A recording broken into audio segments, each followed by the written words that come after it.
This session is about anticipation and accents. Accents add vitality, drama, and contrast to our animation.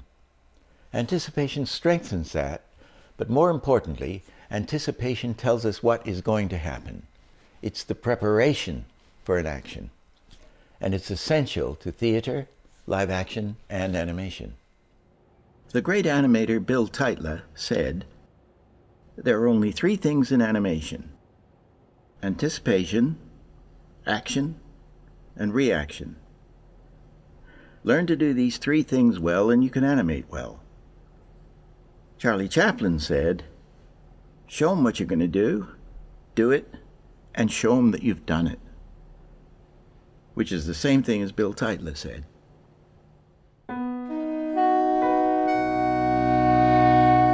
It can be very, very corny to go anticipate, and you've seen it a million times. The thing about an anticipation, they always say, go down before you go up, which strengthens the action. If I'm getting out of a chair, get a chair here.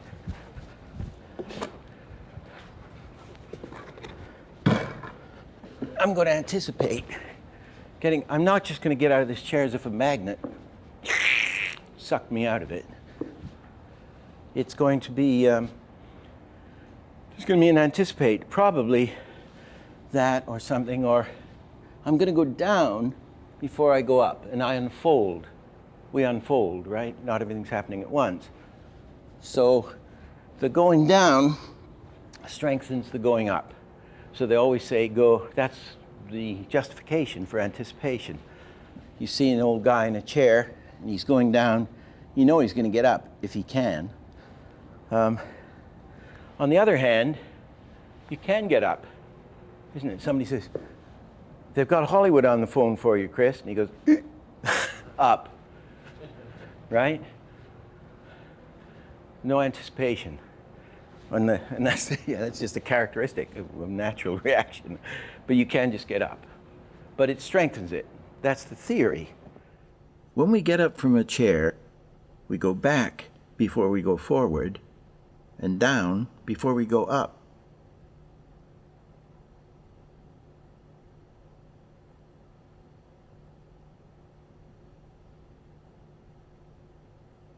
Anticipation is the preparation for an action, and the anticipation is always in the opposite direction to where the main action is going to go.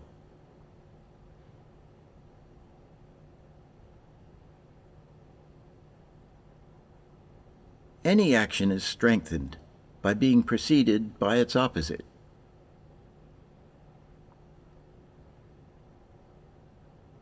Action in the whole body gives the anticipation tremendous latent force.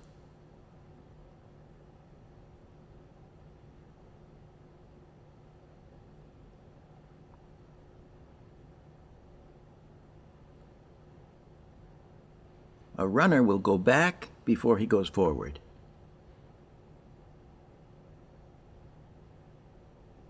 The rough rule is that before we go one way, we first go the other.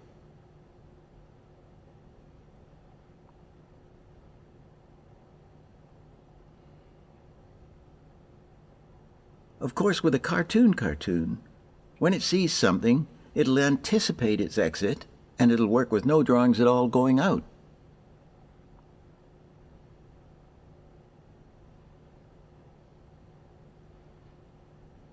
Take someone making a point. It's weak.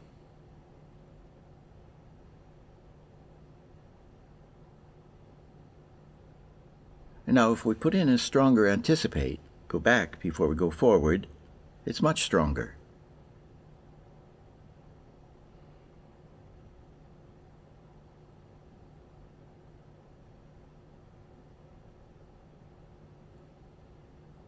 When starting a walk, it's unnatural to start with the furthest foot from the direction we're going.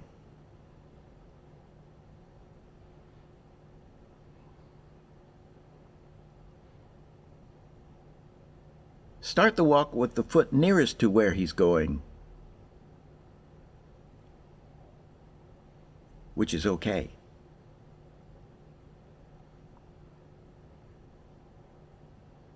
his right foot could back up to anticipate his walk.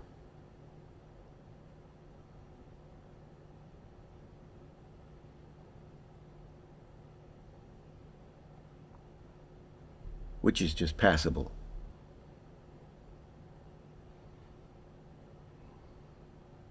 Or he could anticipate the walk by backing up his left foot to free his right foot to step over.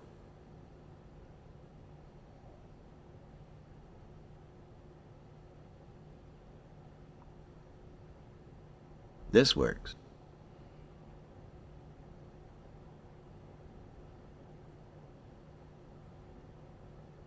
Take a man on a diving board. Start with the nicest leg. He anticipates and anticipates again.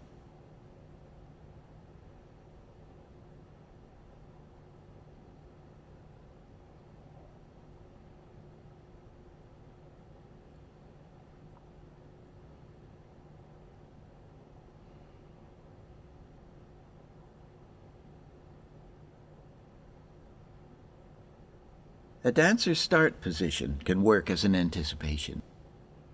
Then a small anticipation up before he goes down to anticipate the big jump up.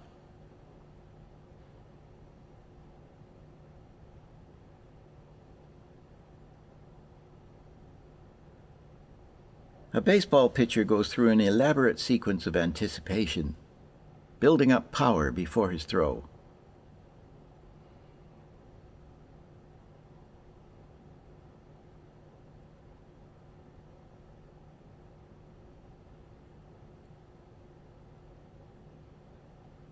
We can use flamboyant gestures as anticipation. Say a showbiz lady's going to put her hand on her hip. Here it is on ones. Same drawing shot on twos.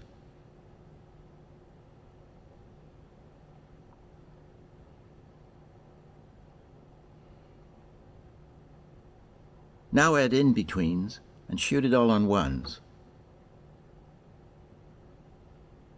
And it's a figure 8.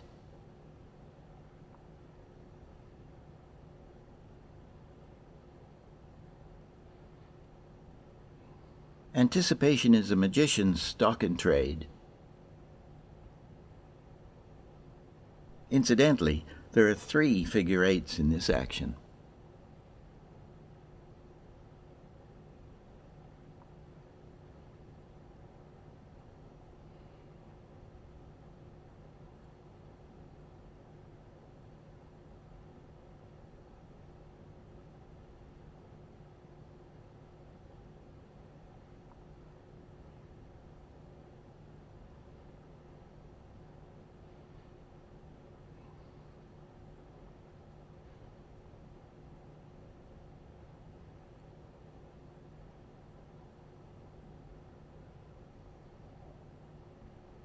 The hands go up before they go down.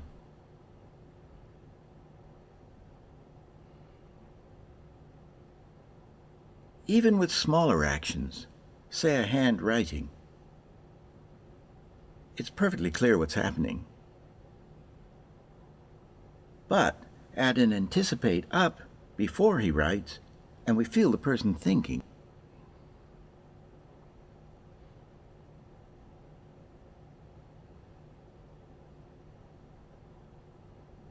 Now for invisible anticipations. Here's one way to get snap in animation. Say a character sees something surprising and looks up.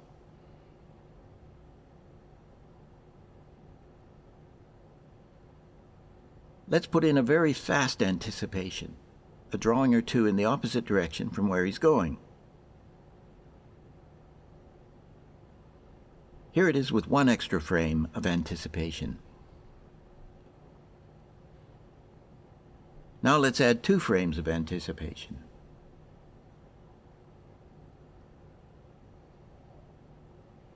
We don't see it, we feel it. This gives it the snap.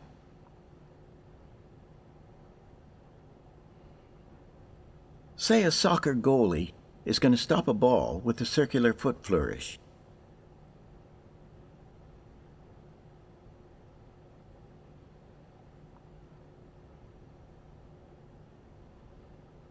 Let's add a one-frame anticipation in the opposite direction.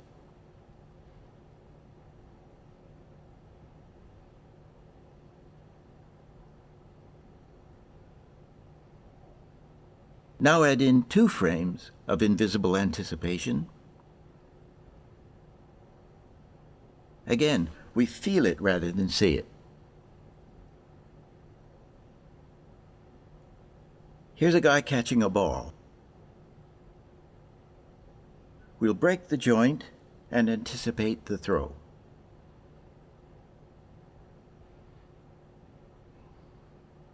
The joint breaks in the opposite direction and throws. See it in action. Works well.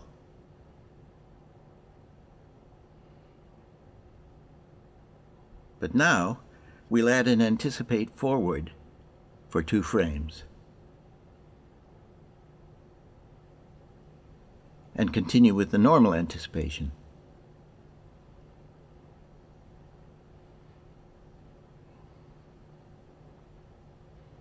Gives it extra snap.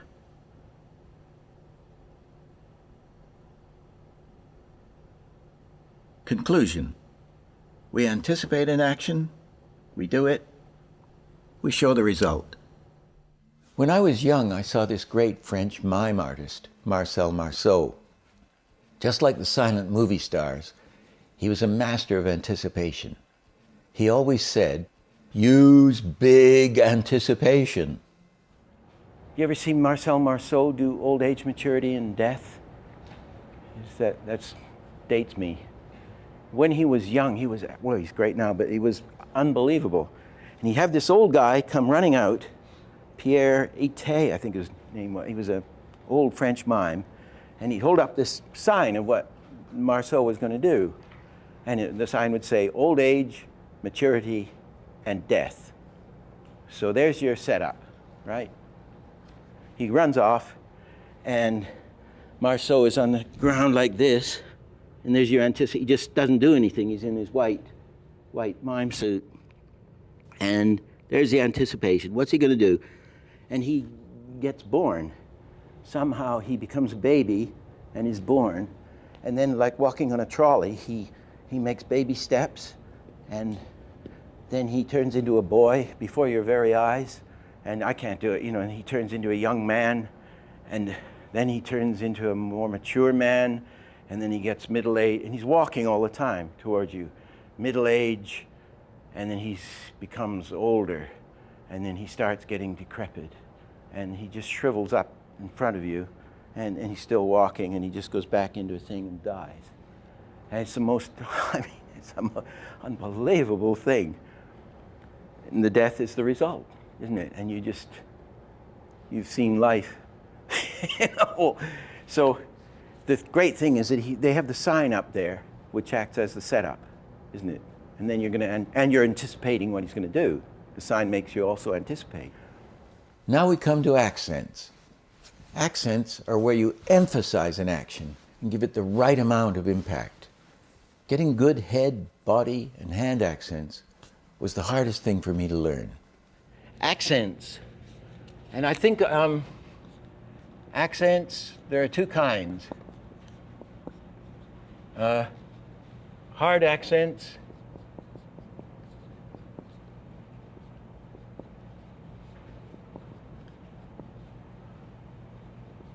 and soft accents.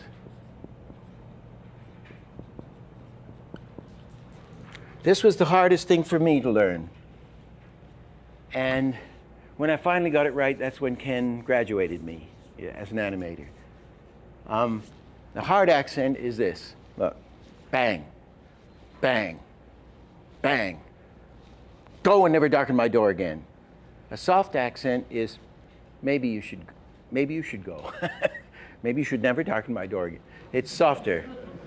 Maybe you should darken my door again. No, you see, well, you can come here as much as you like, but I don't want you messing with my wife, right? So 2 soft accents and a hard one. So it's getting the difference, getting those things right. I think we should run this. I've got a clip of, it's a very bad print, but it's this sequence, and I have to listen to me tell the story again about Ken Harris and my accents. And there's a clip of this zigzag with the cards, which I worked on a lot. And Ken, I didn't have my accents right. And what it is he says something like, I have power over people. And he's doing that vibrate. He's doing a side-to-side vibrate applied to a hypnotist thing. One set of drawings there and another. I have power over people, vibrate, though they may appear complex. And we had all kinds of effects in the end, gleaming eyes and everything. For me, they fall like playing cards, and he's spreading out these cards, and I control the decks, and then it all goes to pieces. He's in front of this sort of monstrous king, and he has to catch the cards. And as he's doing it, he's going, ho, ho, ho, ho, catch, ho, ho, ho, ho. And he's doing all these accents. And I had the scene done, and Ken would look at it and say, I'm not very good on the accents. So I'll show you how to do, finally, we've got to do the accents. What to look for is that head accents are always, nearly always, up. Go! And never darken my door. And I've had enough of this. You know, Hollywood. The heads go up, usually, and you say, I don't know if I can take this nonsense. It's usually, I don't know if it's usually up, the head accents. And an accent to read must have a minimum of 6 frames. Either it's a hold, I can't hold, it wobbles. Very hard to stop a thing. Anyway, if it's a hold, it should be a minimum of 6 frames to read the hold.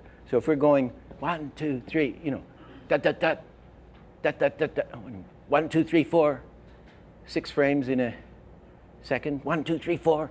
You gotta have 6 frames at least to read those hits, right? 6 into 24. 4 into 24 is 6. 1, 2, 3, 4. 6 frames each. So that's what I had to do with these cards. He had to grab the card and pull it back, which would be a rebound, which is a hard accent, and the head would go up, and then I had soft accents and hard accents, and you'll see. And everything's working independent of everything else.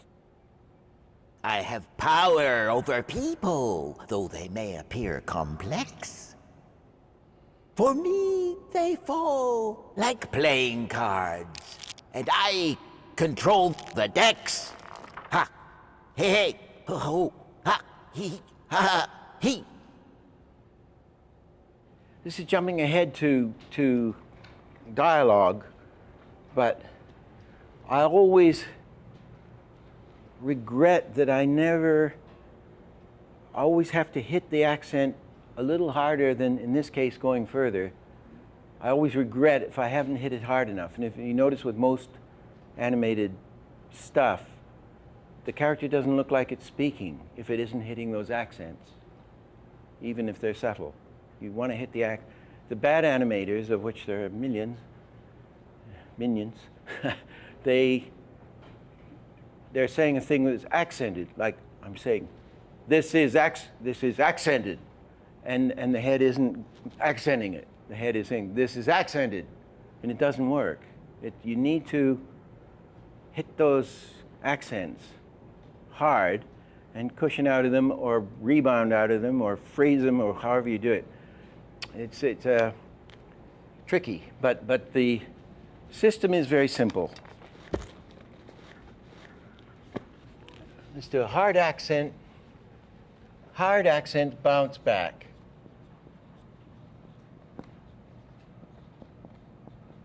There's a rebound.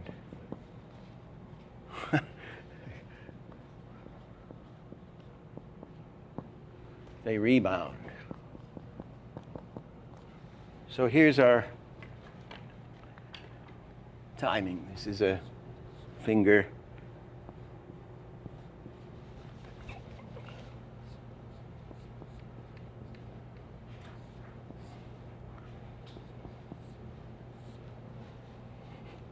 number 1. And the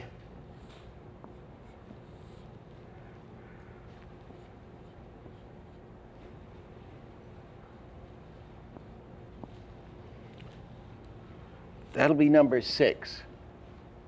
Let's put it out here, number 6. Hard accents bounce back. Here the hand flashes out to number 6 and bounces back to number 10.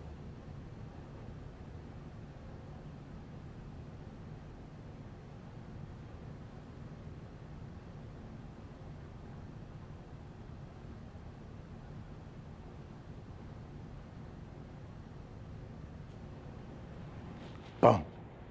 He grabs a card and he doesn't stop. He grabs a card and pulls it back. Bump, hard accent. Bump. Hitting a thing with a hammer. Bump. Bump. If you hit an anvil with a hammer, dunk. You have the sound not on the hit, the frame after. You read it. Dunk. That's a hard accent. They rebound. Dunk. Dunk. Dunk. We read the accent on the rebound.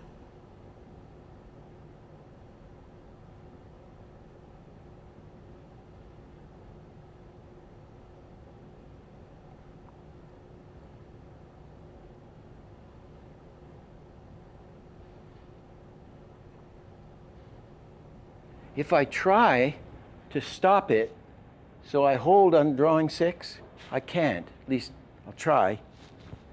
Watch. I'm getting a wobble, which would be a very nice side-to-side wobble, reducing down as the palsy stops. Okay, wobble, wobble. You could do that. If you try to stop it dead, but it's going to be more effective to rebound and vibrate slightly. Rebound, look at that one. Rebound and vibrate. Rebound and vibrate. Here's a hard accent with finger wobble on the rebound.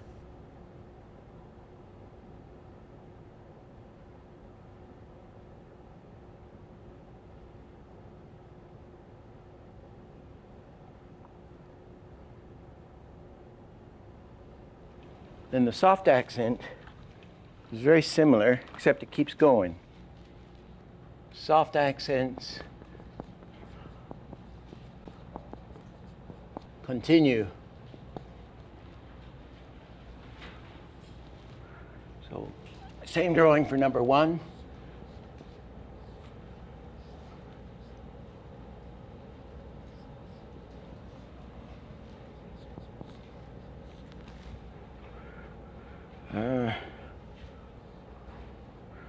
Drawing number 6 is going to be about a minute. Let's do it here. Continue here.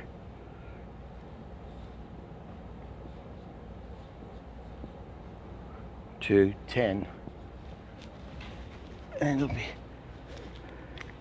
chart will be exactly the same. 1, 6.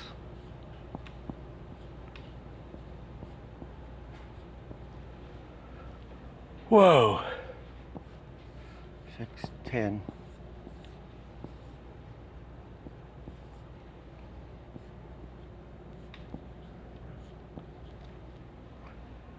Actually, to make it softer, I'm going to put 5 a little closer to it.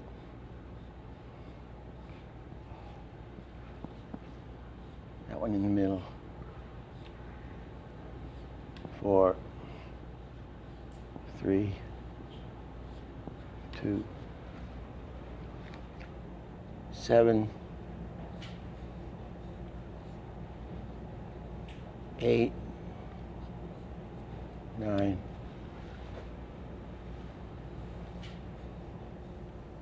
Soft accents don't bounce back. They keep on going.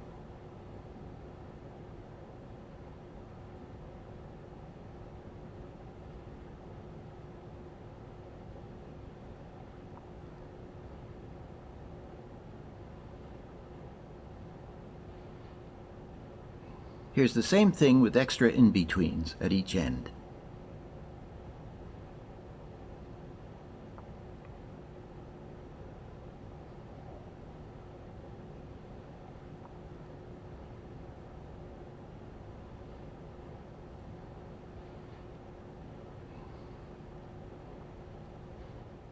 So it's like a conductor, orchestral, there's soft accents.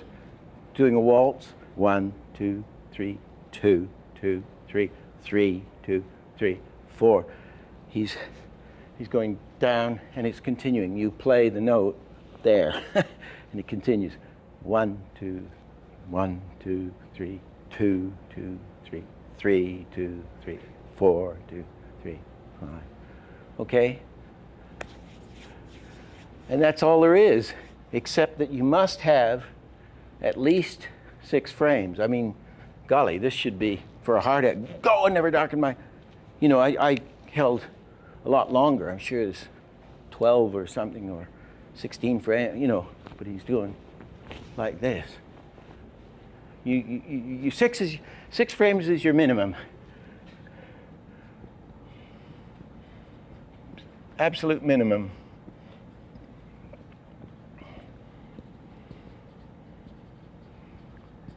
To read an accent.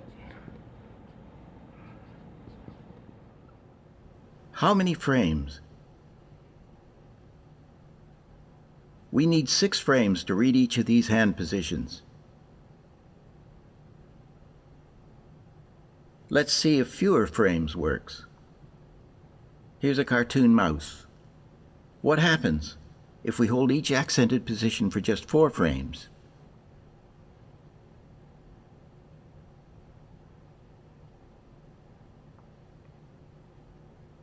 Now let's try 5. The great Tex Avery says 5 works best.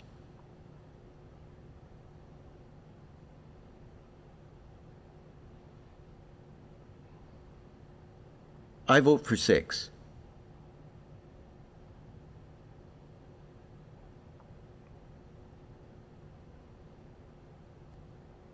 Incidentally, there's a thing I learned later on, which I call hunting for the extra position. Look for an extra position to strengthen your action or to make it more interesting. A take is really a kind of accent, and I'll use a take here as an example of hunting for that extra position. This is a take.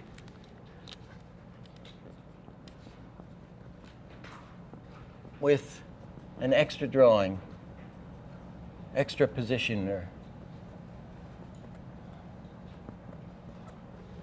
And it's going to be the same principle as this. If we have a guy here, that's the first pose.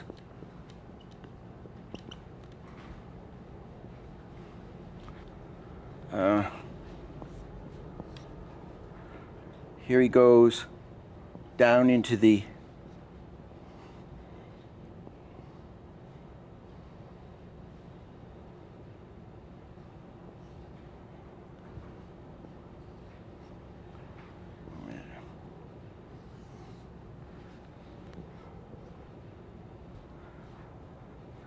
and here he goes up, he's up in the hey, he's going to yell.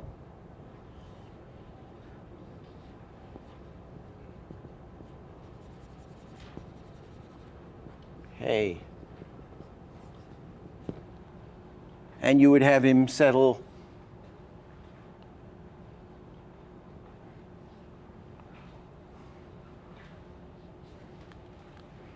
into something like this maybe. Okay? There's an extra drawing I want to get in.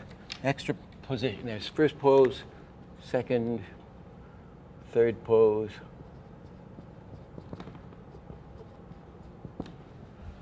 End position. He sees something outrageous and yells.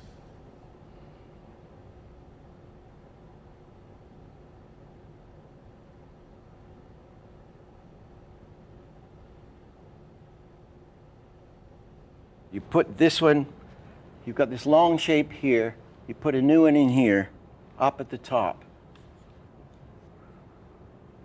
Somewhere.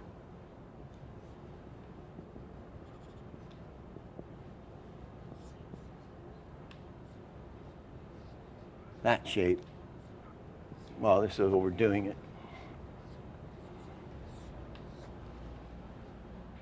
Now let's find an extra position to strengthen it.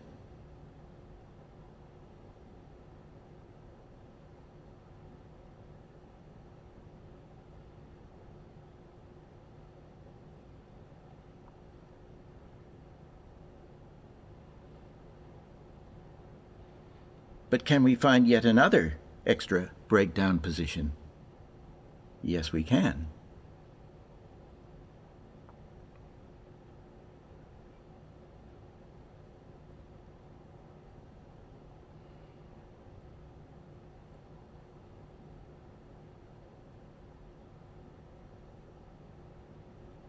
And it's kind of that, looking for that extra position, another breakdown, if you want to call it, or another passing position, or another intermediate position, whatever you want to call it. That becomes much more interesting than just going 1, 2, 3, as the other takes were. And you can do that a lot with dialogue in a much less crude way. Here's a thing we can use. It works on a point. If somebody's going to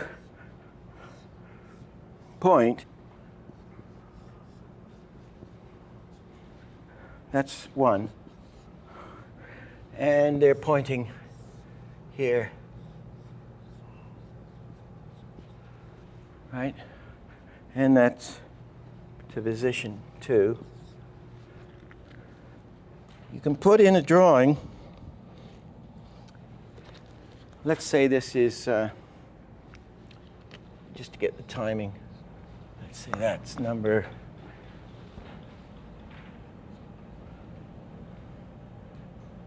I do put it here. 1, 2, no, that's 1, 2, 3, 4, 5 is an odd one. And this is number 6. Okay. 5 for one frame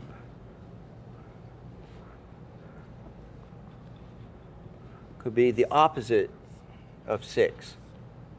It's out there where 6 is, but you just bend that elbow. And if you did number 4, 4 would be sort of normal.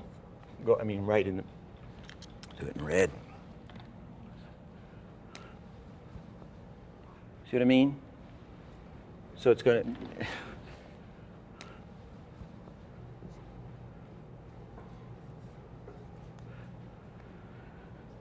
to, you're bending the arm 1 frame in the opposite direction. But everything else is going to be in the middle.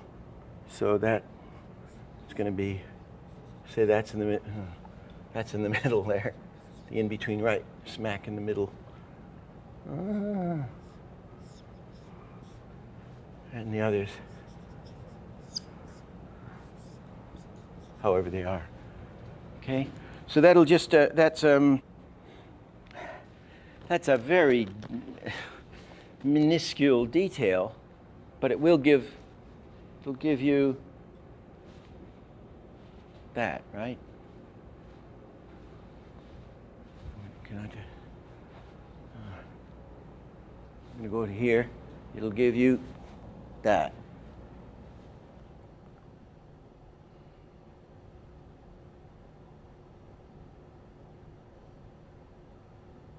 Here's an extra position to get snap.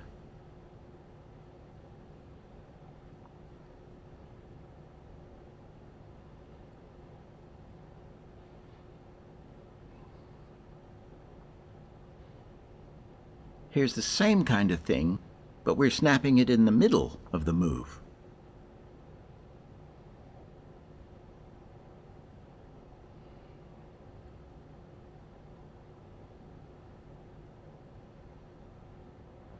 Just gives boom. It says minuscule snap. That would be a good place to use something cockeyed.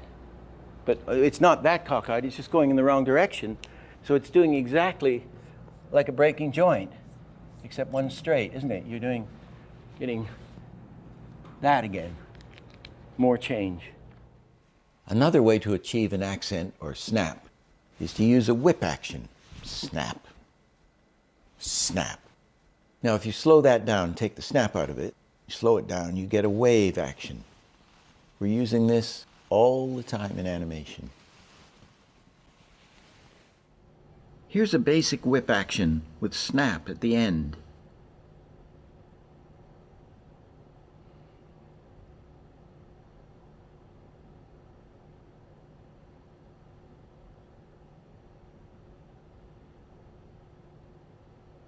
It's almost doing a figure 8. And it's on ones, of course.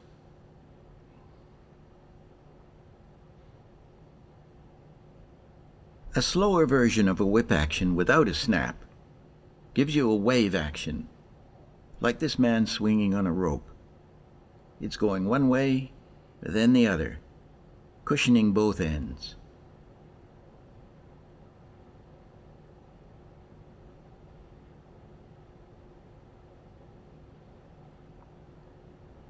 We are using this wave action all the time in animation, applied to different things. Here it is applied to a small action, like a woman batting her eyes.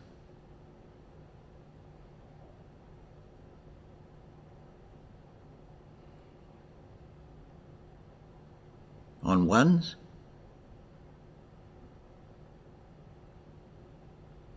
on ones with added in-betweens.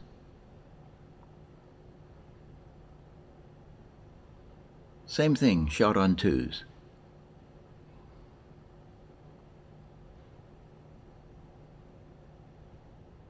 A great animator, Abe Levitow, helping us out on the Christmas Carol, showed me how to apply this simple wave or whip action to something as unexpected as a laugh. This is a whip action applied to a laugh.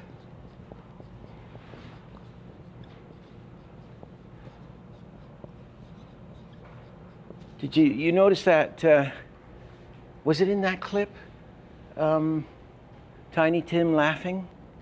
He did that lovely little thing with his hand, and he went, ha, ha, ha, when he says the child will die, if he doesn't get looked after or something, the child will die. Ha, ha, ha. And Abe Levitow animated this wonderful laugh.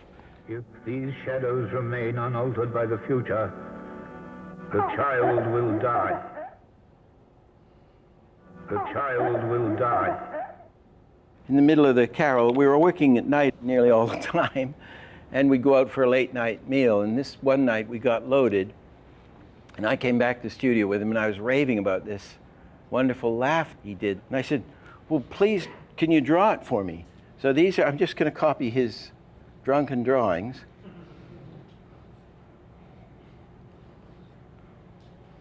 And he drew them this crudely as well, which there, and then the head goes down. The laugh waves up to its top position and then waves back down the other way. Going over and coming back. Here's the same thing all crushed together.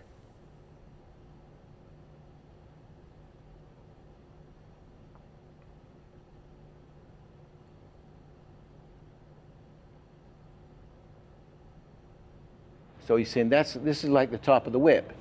It's going whoop, and then back into here. The child will die. It's a wonderful illustration of how these principles, the sophisticated use of the basics. He's done this wonderful thing with the hands on it. And I said, well, what did you do with those hands? You know, was that worked out on the whip? And he said, no, I just did that straight ahead. So you see, he was using the system. If these shadows remain unaltered by the future, the child will die. the wave goes up to the highest point and back down again.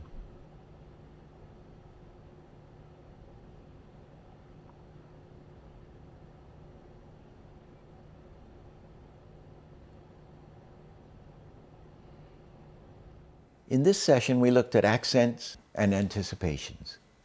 Accents are also very important for dialogue, and dialogue is a tricky area for many animators, and we'll need 2 sessions on it, coming up next.